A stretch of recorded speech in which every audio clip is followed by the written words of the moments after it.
প্রশ্ন জ্ঞানের চাবি, প্রশ্ন জ্ঞানের চাবি, প্রশ্ন জ্ঞানের চাবি, প্রশ্ন জ্ঞানের চাবি। আলহামদুলিল্লাহি রাব্বিল আলামিন ওয়াসসালাতু ওয়াসসালামু আলা সাইয়্যিদিল মুরসালিন আম্মা বা'দ ফাআউযু বিল্লাহি মিনাশ শাইতানির রাজীম বিসমিল্লাহির রহমানির রহিম আসসালাতু ওয়াসসালামু আলাইকা ইয়া রাসূলুল্লাহ ওয়া আলা আলিকা ওয়া আসহাবিকা ইয়া হাবিবাল্লাহ আসসালাতু ওয়াসসালামু আলাইকা ইয়া নবিয়াল্লাহ ওয়া আলা আলিকা ওয়া আসহাবিকা ইয়া নূরাল্লাহ। মাদানী চ্যানেলের দর্শকবৃন্দ, অনুষ্ঠান প্রশ্ন জ্ঞানের চাবি, এই অনুষ্ঠান নিয়ে আপনাদের মাঝে উপস্থিত হয়েছি। আপনারা জানেন আমাদের এই অনুষ্ঠানকে সাজানো হয়েছে আপনাদের ফোন কলসের SMS-এর মাধ্যমে। যে সকল প্রশ্ন দারুল ইফতা আহলে সুন্নাতের মুফতিয়ানে কেরামের কাছে করা হয়, সেই প্রশ্নের উত্তর মুফতিয়ানে কেরাম দিয়ে থাকেন এবং শরীয়তের বিভিন্ন মাসআলা মাসাইল এই অনুষ্ঠানের মাধ্যমে আমরা জানতে পারি। আলহামদুলিল্লাহ, এই অনুষ্ঠানে আজকেও মুফতি শফিক দামাত বরকাতুমুল আলিয়া তিনি উত্তর প্রদান করবেন।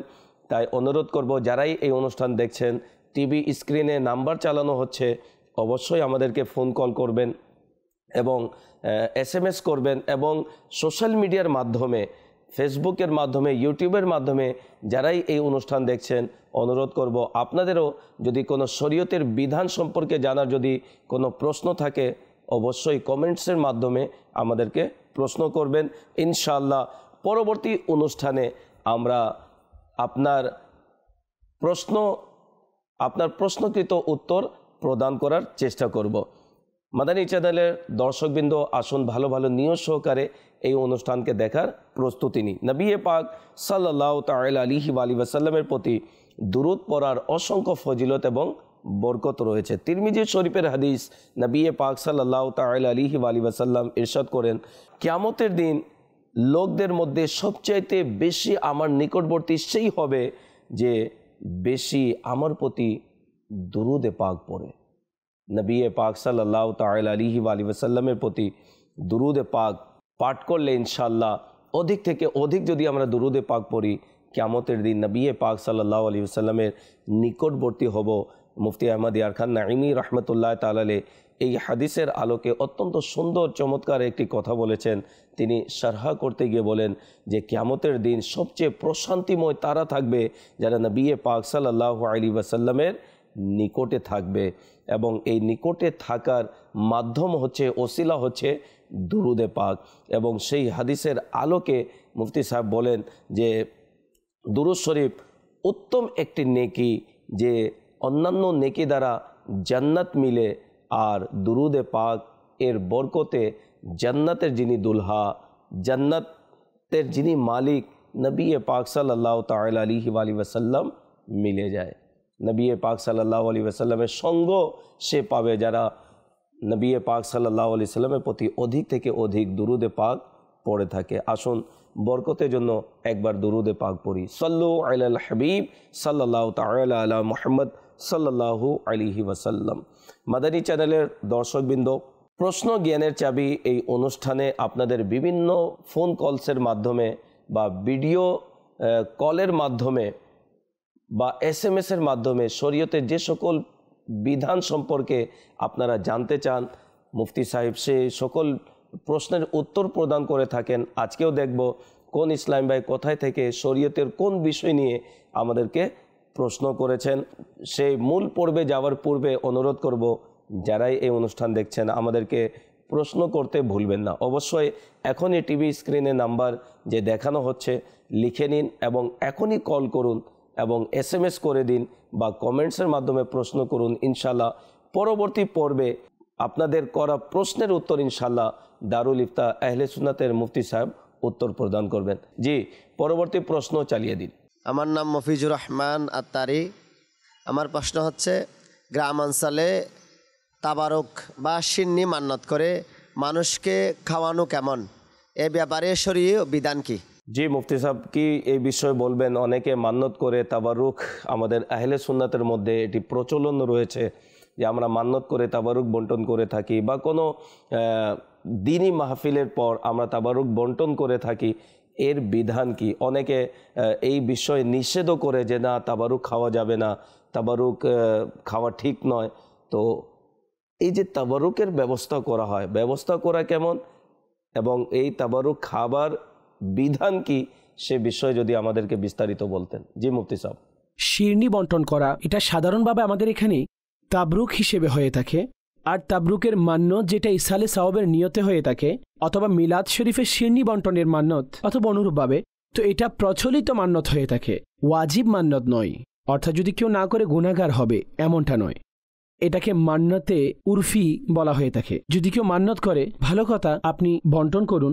হ্যাঁ, যদি কেউ ফকিরদেরকে খাওয়ানোর জন্য মান্যত করে, অর্থাৎ ফকিরদের ব্যাপারে সে বলে যে আমি ফকিরদেরকে খাওয়াবো অথবা কিছু লোকদেরকে খাবার খাওয়াবো, আর তার মধ্যে উদ্দেশ্য হলো ফকিরদেরকে খাওয়ানো, তো তখন এটা ওয়াজিব হয়ে যাবে যে যদি আমার অমুক কাজটি হয়ে যায় তো আমি এটা করব। তো যদি সে কাজ হয়ে যায় তখন তাকে সে কাজ করতে হবে, অর্থাৎ সে ফকিরদেরকে খাওয়াবে। কিন্তু মিলাদ শরীফ অথবা তাবরুক অথবা ইসালে সাওয়াবের যে মান্যত থাকে, যেখানে ওভারঅল সমস্ত মানুষকে বন্টন করতে হয়, তো এটাকে শরঈ মান্যতের মধ্যে অন্তর্ভুক্ত করা হয়নি, বরং এটাকে প্রচলিত মান্যত বলা হয়ে থাকে। আমল করা উচিত, কাজ হয়ে গেলে অবশ্যই এটাকে আপনি পালন করুন। আল্লাহ পাক আপনাকে এটার পুরস্কার সওয়াব দান করবেন। জি মাদানী চ্যানেলের দর্শকবৃন্দ, তাবারুক বন্টন করা, তাবারুক খাবার সম্পর্কে এবং মান্যত করা সম্পর্কে অত্যন্ত চমৎকার বিস্তারিত উত্তর প্রদান করেছেন মুফতি সাহেব।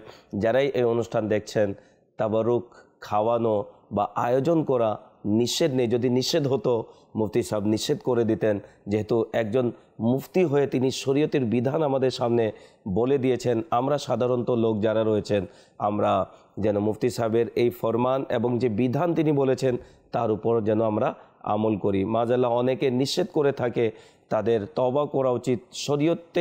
শরীয়ত যখন নিষেধ করেনি, আমরা কেন নিষেধ করব? তবে কোনো ব্যক্তি যদি তাবারুক বন্টন করার মান্যত যদি করে, কোন মান্যত আদায় করা জরুরি, কোনটি জরুরি নয়, মুফতি সাহেব তিনি বিস্তারিত বলে দিয়েছেন। জি, পরবর্তী প্রশ্ন চালিয়ে দিন। আমার নাম মোহাম্মদ শামসুদ্দিন। মুফতি সাহেবের কাছে আমার একটা প্রশ্ন হলো যে উজু করার সময় দুটি অঙ্গ ধৌত করার পর যদি উজু ভেঙে যায়, তাহলে কি শুরু থেকে উজু করতে হবে নাকি অবশিষ্ট অঙ্গ ধৌত করলে হয়ে যাবে? জি মুফতি সাহেব, অজু করতে গিয়ে যদি অজু ভঙ্গ হয়ে যায় তাহলে সেটির বিধান কি একটু আমাদেরকে বলুন। উজু করার সময় যখন উজু ভঙ্গ হওয়ার মতো কোনো আমল পাওয়া যায়, তো উজু ভেঙে গেল, তো এখন সে যে অঙ্গগুলো ধুয়েছে সেগুলো আবার ধুতে হবে। এমনটা হবে না যে কোনো ব্যক্তি কেউ মুখমণ্ডল ধুয়ে নিল, কনুসমূহ ধুয়ে নিল, সে হাত ধুয়ে নিল সে কনুই পর্যন্ত, এখন উজু ভেঙে গেল, তো তখন তাকে এটা বলা হবে না যে আগে মাথা মাসা করে নাও আর পা ইত্যাদি ধুয়ে নাও, যেগুলো ধোয়া হয়নি সেগুলো ধুয়ে নাও, উজু হয়ে যাবে না। যা প্রথমে ধুয়ে নিয়েছিল সেগুলো আধোয়া হয়ে গেল, অর্থাৎ এখন তার উজু ভেঙে গেল, তো এখন তাকে নতুনভাবে উজু করতে হবে, অর্থাৎ ওযু নতুন করে শুরু থেকে তাকে নতুন করে উজু করতে হবে। জি, অজু করা অবস্থায় যদি অজু ভেঙে যায় তাহলে পুনরায় শুরু থেকে অজু করতে হবে। চমৎকার মুফতি সাহেব জবাব প্রদান করেছেন। অনেকে অজু করতে গিয়ে অজু ভেঙে যায়, তখন বিধান না থাকার কারণে দেখা যায় ওই সকল অঙ্গ যা আধোয়া থাকে সেটাকে ধুইতে শুরু করে দেয় আর মনে মনে ভাবে আমার অজু হয়ে গিয়েছে। না, যদি আমরা অজু করা অবস্থায় আমাদের অজু যদি ভেঙে যায় তাহলে শুরু থেকে আবার আমাদেরকে অজু করতে হবে। মুফতি সাহেব এটাই আমাদেরকে উত্তর প্রদান করেছেন। জি, যাব পরবর্তী প্রশ্নের দিকে। জি, পরবর্তী প্রশ্ন চালিয়ে দিন। মুফতি সাহেবের কাছে আমার প্রশ্ন, অজুর পর অ্যালকোহলযুক্ত হ্যান্ড স্যানিটাইজার কি ব্যবহার করা যাবে? জি মুফতি সাহেব, শরীয়তের যা আমার ভাই প্রশ্ন করলো, স্যানিটাইজার অনেকে যেহেতু ব্যবহার করে থাকে, অজু করার পর কেউ যদি স্যানিটাইজার বা অ্যালকোহলযুক্ত কোনো লিকুইড যদি ব্যবহার করে তাহলে শরীয়তে এর বিধান কি? অজু আমাদের ভঙ্গ হবে কিনা, কি বলবেন এ বিষয়ে? উজু অবস্থায় হন কিংবা উজুবিহীন, যদি কোনো জিনিস আপনি বাহ্যিক ব্যবহারের জন্য অ্যালকোহল যেটার মধ্যে থাকে সেটা আপনি ব্যবহার করেন, যেমন কিছু কোল্ড ক্রিম অথবা পারফিউম রয়েছে, এই ধরনের যে বস্তু রয়েছে, তো সময় অনুযায়ী এটা বাহ্যিক ব্যবহার এই ধরনের, তো এটা জায়েজের ফতোয়া, অর্থাৎ এটা জায়েজ হওয়ার জন্য ফতোয়া দিয়েছেন। কেননা তার মধ্যে সাধারণ ক্ষতি রয়েছে, অধিক কঠিন ক্ষতির বিষয় রয়েছে। তো এই জন্য এখন যে ফতোয়া রয়েছে আধুনিক মাসালা বর্তমান সময়ে, তো সেটা আমাদের উলামাগণ জায়েজ বলে দিয়েছেন। এটা লাগানোর দ্বারা শরীর, কাপড় ইত্যাদি সেগুলো নাপাক হবে না। তো এই জন্য পারফিউমও যদি কেউ লাগায় অথবা এমন ক্রিম ইউজ করে অথবা স্যানিটাইজার ইত্যাদি যেগুলোর মধ্যে অ্যালকোহল রয়েছে, তো কেননা এটা বাহ্যিক ব্যবহার, তো এটা লাগানোর ক্ষেত্রে অসুবিধা নেই। হ্যাঁ, অবশ্যই বেঁচে থাকা উচিত। এই ক্ষেত্রে পারফিউমের জায়গায় যদি আতর ব্যবহার করে ভালো কথা, এটা অধিকতর ভালো কথা।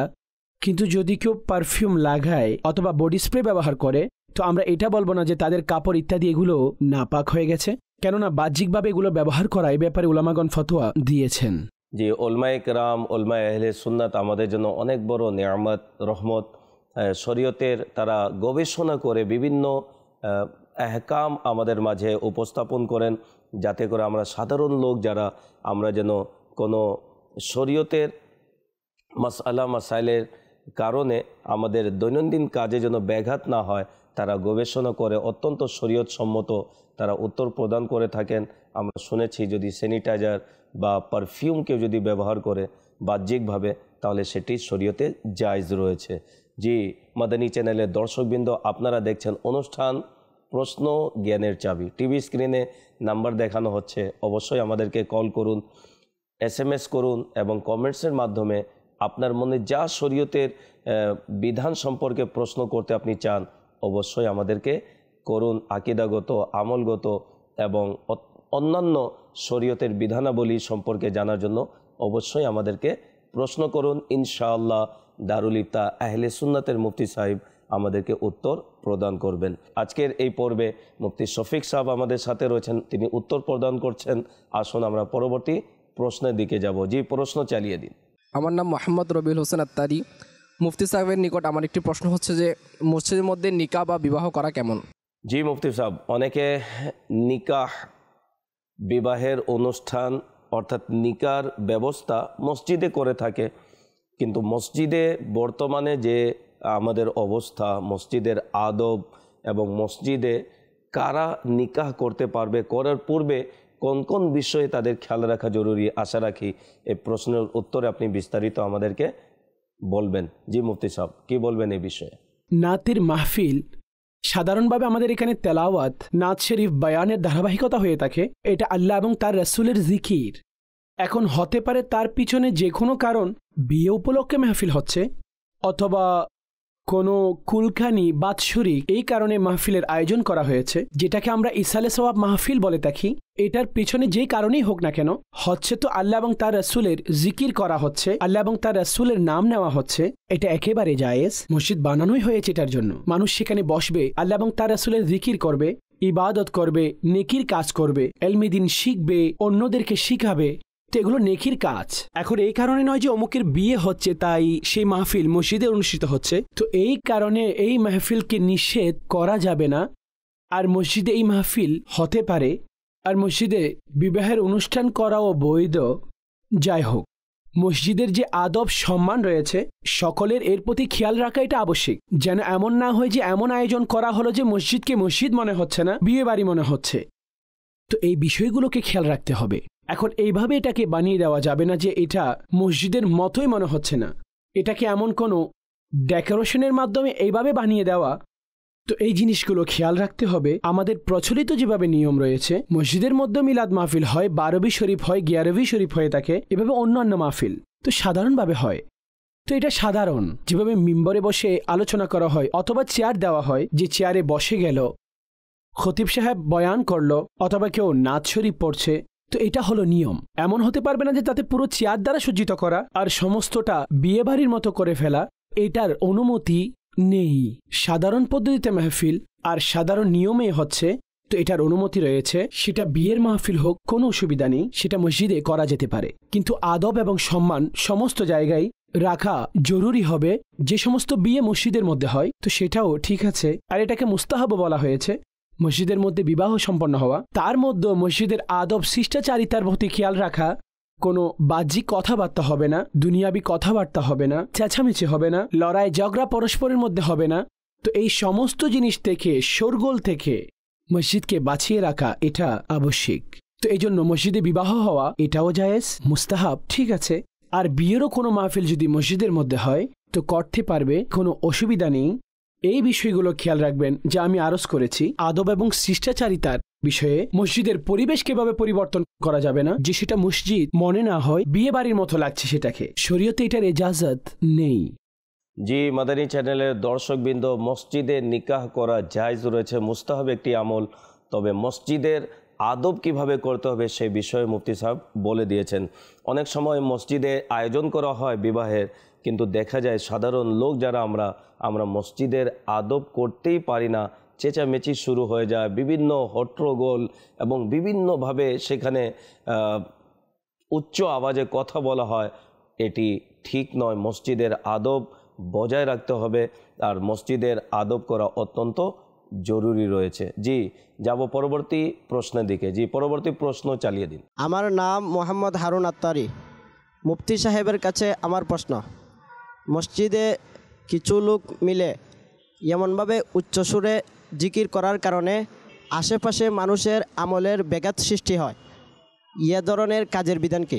জি মুফতি সাহেব কি বলবেন এ বিষয়ে? অনেকে নামাজ পড়ে তার পাশেই জোরে তিলাওয়াত শুরু করে দিল বা জিকির শুরু করে দিল, তো এই বিষয়ে কি বলবেন? কেউ যদি পূর্বেই বসে মসজিদে তিলাওয়াত করছে, তার পাশে এসে নামাজ পড়লো, এর বিধান শরীয়তে কি?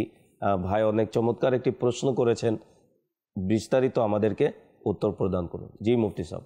মসজিদে উচ্চ আওয়াজে জিকির করা এটা সে অবস্থায় সমুচীন যখন তার আওয়াজের মাধ্যমে, অর্থাৎ আওয়াজ এতটাই উঁচু হবে না যাতে তার নিজের ক্ষতি হয়, আর তার আওয়াজের মাধ্যমে যদি কোনো নামাজির নামাজের মধ্যে অসুবিধা হয়, অথবা কোনো এমন জায়গার মধ্যে যেখানে মানুষ আরাম করছে, যদি সেখানে কেউ চায় যে আমি সেখানে জিকির করব উচ্চ আওয়াজে, তো তখন সেখানে তার অনুমতি নেই, বরং সেখানে সে গোপনভাবে আস্তে আস্তে জিকির সমূহ পালন করবে।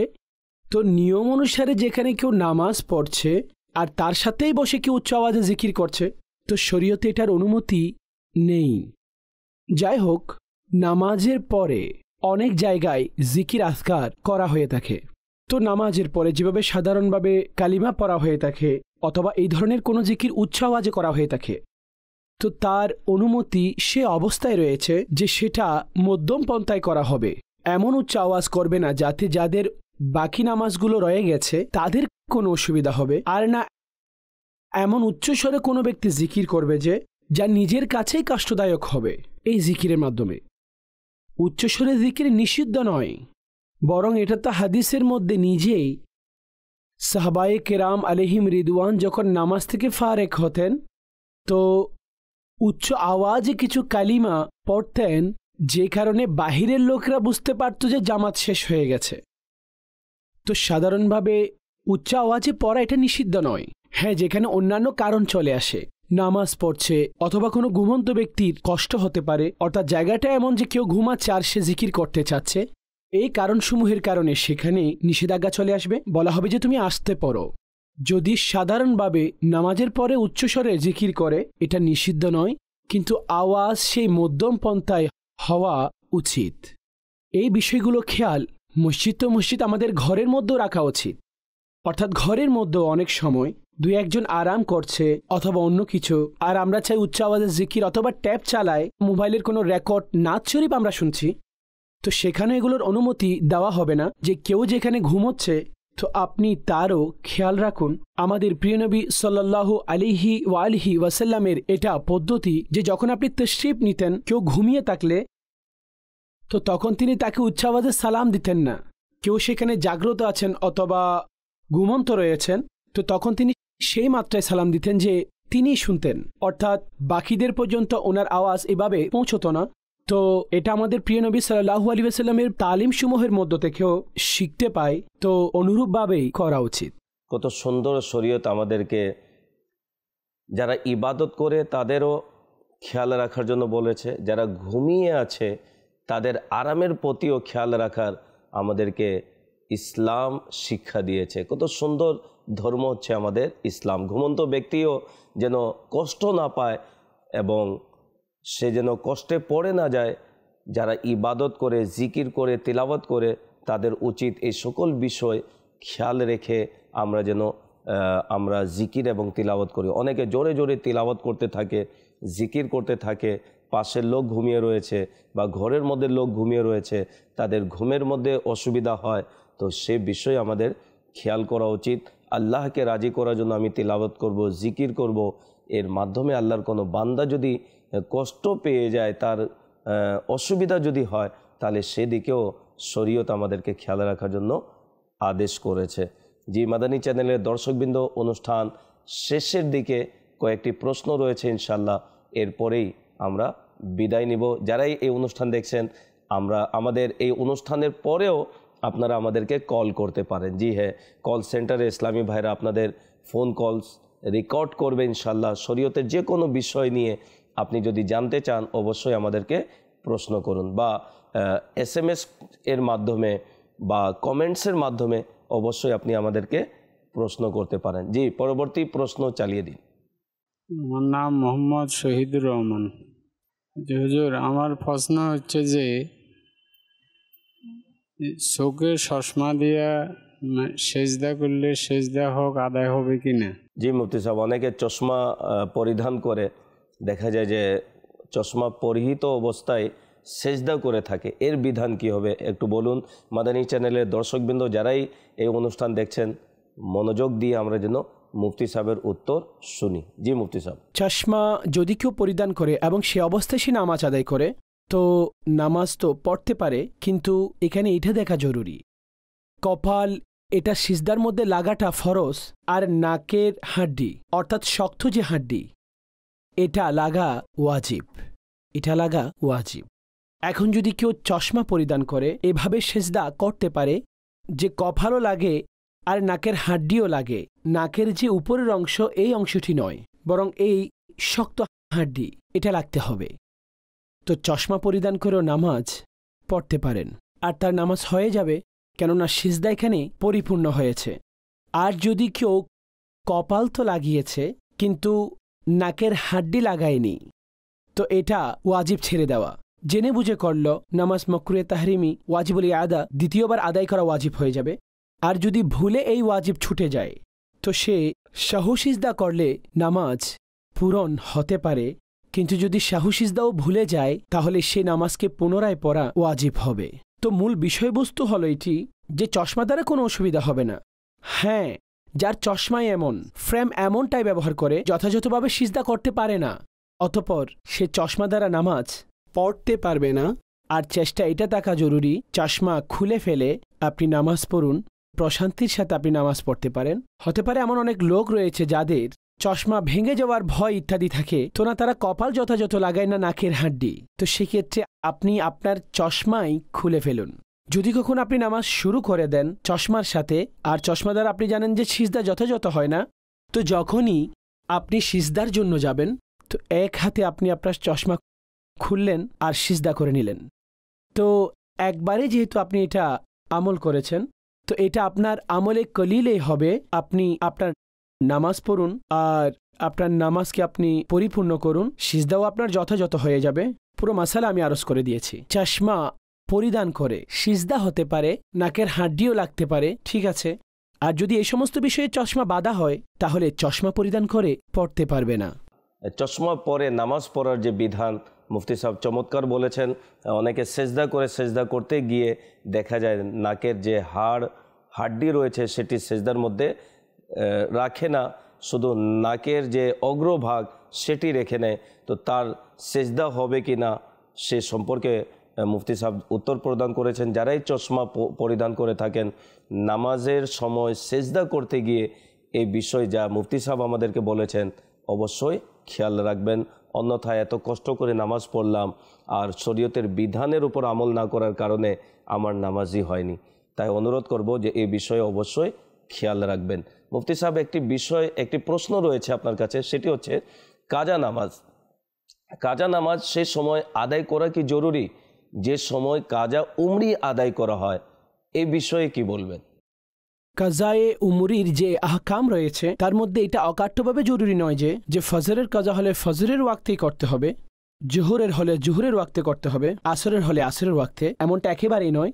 যেই বান্দার জিম্মায় কাজায় উমরি রয়েছে, অর্থাৎ অনেক কাজা বাকি রয়েছে, তো প্রথমে তো সে তার প্রবল ধারণা করে নিবে সে বালেক হয়েছে কোন বয়সে এসে। যদি জানা না থাকে তাহলে 12 বছর থেকে হিসেব করবে যে তার কাজা উমরি কতটুকু হয়ে থাকে। এখন যদি সে যা তার জন্য সহজ হয়, এমন ফজরের সময় কিছু ফজরের কাজা উদাহরণস্বরূপ পড়তে চাইলে, অথবা প্রথমে জোহর পড়তে চাইলে, অথবা আসর পড়তে চাইলে, এটাও তার ইখতিয়ার রয়েছে। আর এটাও ইখতিয়ার রয়েছে যে সে প্রতিদিন নিজের একদিনে যে 5 ওয়াক্ত নামাজ রয়েছে যা কাজা উমরা হিসেবে তার কাছে থাকে, তো 5 নামাজের ফরজ আর ঈশার সাথে বিথেরও তো এভাবে আদায় করবে। তো এটা একেবারেই জরুরি নয় ঈশার নামাজ তাকে ঈশার ওয়াক্তে আদায় করতে হবে আর মাগরিবের থেকে গেলে মাগরিবের মধ্যে, এমনটা নয়। আপনি যদি জোহরের ওয়াক্ত ঈশার নামাজ কাজা উমরি হিসেবে আদায় করেন, পড়তে পারেন। হ্যাঁ, অবশ্যই যে বিথির আপনি পড়বেন তার মধ্যে তো জোহরের ওয়াক্তে পড়লে আপনি হাত উঠাবেন তাকবীরে কুনুতের জন্য, দোয়ায়ে কুনুতের জন্য। তো তাকবীরে কুনুতের জন্য আপনি হাত উঠালে তো মানুষ বুঝতে পারবে, এজন্য আপনি এমন জায়গায় পড়ুন যাতে মানুষ বুঝতে না পারে, অতঃপর আপনি এইভাবে করুন। অথবা যদি জনসম্মুখে থাকেন তাহলে তাকবীর বলুন কিন্তু হাত উঠাবেন না, তাকবীর বলবেন কিন্তু হাত উঠাবেন না, আর দোয়ায়ে কুনুত পড়া শুরু করে দিন। কেননা এই কাজও জরুরি যে আমাদের গুনাহসমূহ যেন প্রকাশ না পায়, এমন যেন না হয় যে ব্যক্তি নামাজও পড়ছে আর মানুষ বুঝতেও পারছে যে সে কাজা উমরি করছে, তিনি কাজা পড়ছেন। তো এই জন্য এমন ওয়াক্তসমূহে পড়া উচিত। এটাই কারণ যে আমাদের উলামাগণ ফজরের নামাজের পরে অথবা ফজরের ফরজের আগে সুন্নত পড়া যায়, কিন্তু কাজা উমরির ব্যাপারেও মানুষ প্রশ্ন করে। তো এই সময় তো কাজা উমরি হতে পারে, কিন্তু বলা হয়েছে যে মসজিদে আপনি এমনটা করলে মানুষ আপনাকে প্রশ্ন করবে। অনুরূপভাবে আপনি আসরের নামাজ পড়লেন, মাকরু ওয়াক্ত এখনো শুরু হয়নি, মধ্যকানের সময় আপনি কাজা উমরি করতে পারেন, কিন্তু মানুষের সামনে নিষেধ করা হয়েছে। কেননা এই অবস্থায় নফল, সে সময় নফল পড়া জায়েজ নেই। এখন যদি আপনি কাজা উমরি পড়েন তো মানুষ আপনাকে প্রশ্ন করবে, ভাই আপনি কি পড়ছেন? তো আপনি বলবেন যে আমি কাজা পড়ছি। এভাবে এক ধরনের প্রকাশ হবে, গুনাহের প্রকাশ হবে, যে নামাজকে ছেড়ে দেওয়া গুনাহের কাজ। তো এই জন্য এই বিষয়গুলো খেয়াল রেখে আপনি যেই সময়ের মধ্যে কাজায়ে উমরি করতে চান আপনি করতে পারেন। যেটা মানুষের মস্তিষ্কের মধ্যে রয়েছে যে ফজরের পরে জোহর, জোহরের পরে আসর, আসরের সময়, এটা একেবারেই ভুল। আপনি অন্যান্য ওয়াক্তসমূহের মধ্যে যদি পূর্বের উমরি কাজা করতে চাইলে ঈশার ওয়াক্তে ফজরের করতে চান, এটারও ইজাজত রয়েছে। জোহরের সময় মাগরিবের কেউ কাজা উমরি পড়তে চাইলে তো এটারও অনুমতি রয়েছে। মাশাআল্লাহ, অত্যন্ত সুন্দরভাবে মুফতি সাহেব আমাদেরকে কাজা নামাজের বিধান আমাদেরকে বলে দিয়েছেন। অনেকের আমাদের কনসেপ্ট থাকে যে ফজরের নামাজ কাজা হয়েছে তো পরবর্তী দিন ফজরের সময় পড়তে হবে, জোহরের নামাজ যদি কাজা হয়েছে তাহলে জোহরের সময় কাজা আদায় করতে হবে। তো অত্যন্ত সুন্দরভাবে তিনি আমাদেরকে বুঝিয়ে দিয়েছেন যে যে কোনো একটি সময় আমরা কাজা নামাজ আদায় করতে পারি। তবে এটিও বলে দিয়েছেন যে কোনো লোকের সামনে যেন আমরা কাজা আদায় না করি, যাতে সে যেন বুঝতে না পারে যে আমি কাজা আদায় করছি। আচ্ছা, অনেকে আমাদের মধ্যে কাজা যখন নামাজ হয়ে যায় তখন একে অপরকে বলে যে আজকে আমার ফজর কাজা হয়ে গিয়েছে, বা আমার ব্যস্ততার কারণে আমি জোহর নামাজ পড়তে পারিনি, কাজা হয়ে গিয়েছে। কাজা নামাজ কাজা করা একটি গুনাহ, আর গুনাহকে প্রকাশ করাও গুনাহ, যা মুফতি সাহেব আমাদেরকে চমৎকার বলেছেন। শরীয়তের বিধানও শিখছি এবং কিভাবে কোন সময় কি রূপ এবং কোন ভঙ্গিতে কথা বলতে হয় সেটিও আমরা জানতে পারছি। মাদানী চ্যানেলের দর্শকবৃন্দ, অনুষ্ঠান প্রশ্ন জ্ঞানের চাবি, এই অনুষ্ঠান এর সময় শেষ হয়ে গিয়েছে। অনুরোধ করব যারাই এই পর্যন্ত আমাদের সাথে ছিলেন, অনেক শরীয়তের বিধান এই অনুষ্ঠানের মাধ্যমে শিখতে পাচ্ছি। অনুরোধ করব আপনি ডায়েরি কলম নিয়ে নিন এবং প্রতিটি পর্ব দেখার এবং সেই প্রশ্ন উত্তর লেখার অনুরোধ করব। ইনশাআল্লাহ অসংখ্য ইলমে দ্বীনের বিভিন্ন মাসলা মাসাইল আমরা শিখতে পারবো। মাদানী চ্যানেলের দর্শকবৃন্দ যারাই আমাদের সাথে ছিলেন, আল্লাহ তাআলা আপনাদেরকে ভালো ও সুস্থ রাখুক। পরবর্তী অনুষ্ঠান দেখার আমন্ত্রণ জানিয়ে বিদায় নিব। ভালো থাকুন, সুস্থ থাকুন, মাদানী চ্যানেলের সাথেই থাকুন। সাল্লু আলাল হাবিব সাল্লাল্লাহু তাআলা আলা মুহাম্মদ সাল্লাল্লাহু আলাইহি ওয়াসাল্লাম। প্রশ্ন জ্ঞানের চাবি, প্রশ্ন জ্ঞানের চাবি, প্রশ্ন জ্ঞানের চাবি, প্রশ্ন জ্ঞানের চাবি।